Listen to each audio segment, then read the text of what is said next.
Hello everyone, welcome to our channel. तो आज हम जा रहे हैं हमारी होंडा हॉर्नेट की सर्विसिंग कराने।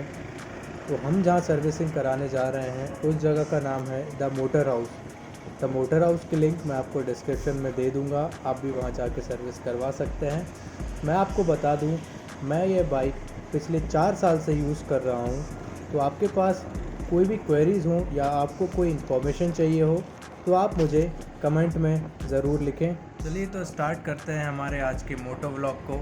इससे पहले मैं आपको बता दूं, जब भी आप बाइक चलाएं तो हेलमेट और अपने राइडिंग गियर्स ज़रूर पहनें।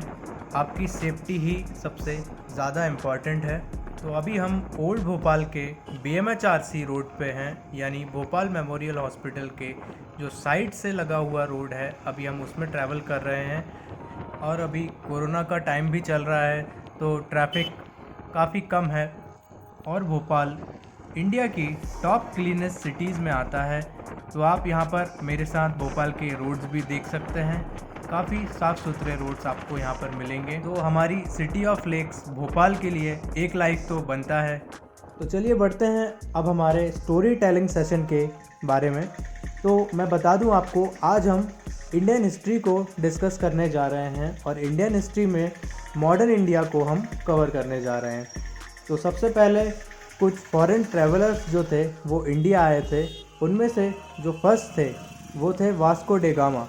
ये इंडिया 1498 में आए थे और ये एक पुर्तगीज़ ट्रैवलर थे।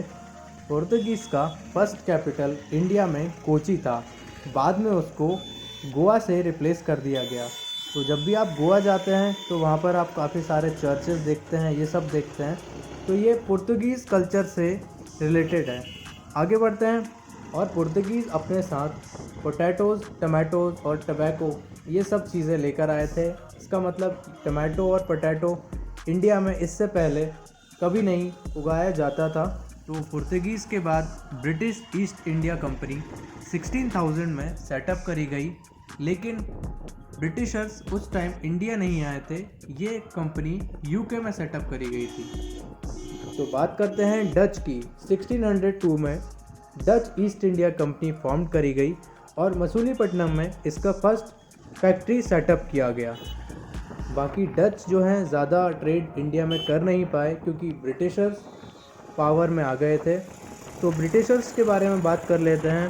1609 में कैप्टन विलियम हॉकिंस ने जहांगीर, जो कि इंडिया के उस समय मुग़ल शासक थे, और उसके बाद 1613 में इंडिया में सूरत में फर्स्ट फैक्ट्री खोली गई जिससे ट्रेड किया जाता था।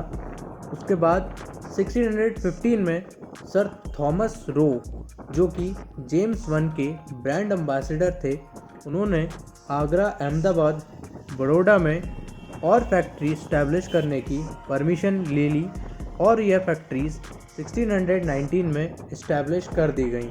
इसके बाद 1661 में ईस्ट इंडिया कंपनी ने किंग ऑफ पुर्तगाल से बॉम्बे को लीज पे ले लिया। ईस्ट इंडिया कंपनी के टाइम पे काफ़ी सारे और फॉरेन ट्रेडर्स भी इंडिया आए, जिसमें से एक थे फ्रेंच। इनकी और ईस्ट इंडिया कंपनी की काफ़ी फाइट्स भी हुई हैं और डैनिश भी इंडिया में ट्रेड करने आए थे, लेकिन कुछ टाइम बाद ये अपना पूरा सेटलमेंट ब्रिटिशर्स को सोल्ड करके चले गए।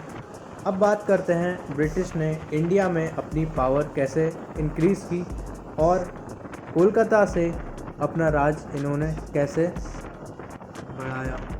तो ईयर 1600 से 1750 तक ब्रिटिश ने इंडिया में काफ़ी ट्रेड किया और यहाँ से मसाले और काफ़ी सारी चीज़ें ये ब्रिटिश एम्पायर यानी यूनाइटेड किंगडम में लेकर गए। उस टाइम पे इंडिया को सोने की चिड़िया कहा जाता था। तो अब 1757 की बैटल ऑफ प्लासी आती है। बैटल ऑफ प्लासी की काफ़ी इंटरेस्टिंग है। इसमें क्या हुआ था, जो ब्रिटिशर्स थे उनको लीड कर रहे थे रॉबर्ट क्लाइव और इनके अपोज में थे सिराज उद दौला, जो कि मुगल्स की तरफ से थे। तो जब फाइट हुई तो सिराज उद दौला अपनी आर्मी के साथ आए थे और इनकी आर्मी के हेड थे मीर ज़फ़र। मीर ज़फ़र जो थे वो ही इस बैटल के मेन हीरो थे। क्योंकि मीर ज़फ़र ने बैटल से पहले ही रॉबर्ट क्लाइव से बात कर रखी थी कि जब हम फाइट करने आएंगे तो मैं आपकी साइड हो जाऊंगा। और मीर ज़फ़र जो थे वो इनकी आर्मी के हेड थे सिराजुद्दौला की। तो यही हुआ, जब बैटल का टाइम आया तो मीर ज़फ़र ब्रिटिशर्स की साइड हो गए और इसके बाद मीर ज़फ़र को बंगाल का नया नवाब बना दिया। इसी के साथ यहाँ पे सिराजुद्दौला की स्टोरी ख़त्म हुई और यहाँ से ब्रिटिशर्स की इंडिया में रूलिंग स्टार्ट हुई। इसके बाद ब्रिटिशर्स ने मीर ज़फ़र को नवाब बनाया और इन पे काफ़ी सारे टैक्सेस लगाए। कुछ टाइम बाद मीर ज़फ़र हट गए, नए बंगाल के नवाब बने मीर क़ासिम। मीर क़ासिम को भी ये सब टैक्सेस पसंद नहीं आए, तो मीर क़ासिम ने एक ट्रीटी बनाई जिसमें कि शुजाउद्दौला जो कि अवध के नवाब थे और शाह आलम जो कि मुग़ल एम्परर थे, आपने नाम सुना होगा शाह आलम, ये लास्ट मुग़ल एम्परर थे, ये तीनों एक साथ हो गए और ब्रिटिशर्स के ख़िलाफ़ इन्होंने फाइट करने का निर्णय लिया। ब्रिटिशर्स में रॉबर्ट क्लाइव थे और मुंगो थे साथ। इसके बाद एक फाइट हुई जिसको बैटल ऑफ बक्सर कहा जाता है, ये 1754 में हुई। इसमें मुग़ल एम्परर और नवाब ऑफ अवध और नवाब ऑफ बंगाल तीनों ब्रिटिशर्स से हार गए थे। इसी के साथ एक ट्रीटी होती है, ट्रीटी ऑफ इलाहाबाद,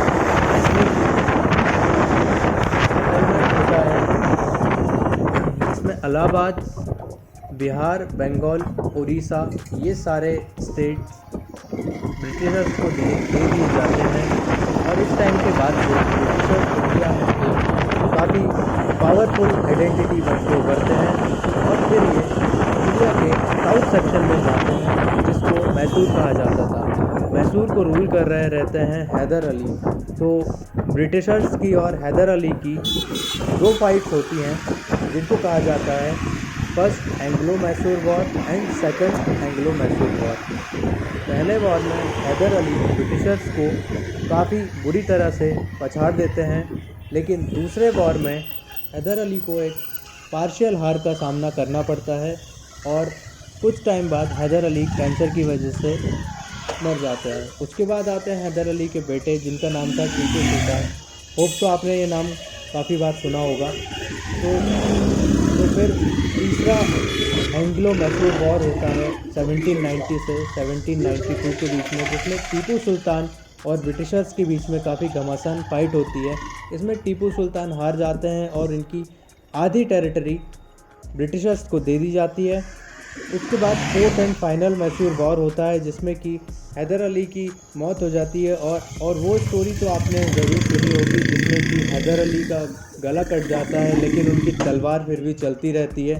तो ये था इंडियन हिस्ट्री का एक पार्ट। आई होप सो ये वीडियो आपको अच्छी लगी होगी। यहाँ पर हम हमारी डेस्टिनेशन द मोटर हाउस पहुँच चुके हैं। अब हम यहाँ पर हमारी बाइक की सर्विस कराएंगे। सर्विस के वीडियोस देखने के लिए आप हमारे डिस्क्रिप्शन में चेक कर सकते हैं, वहाँ पर लिंक्स दी गई हैं।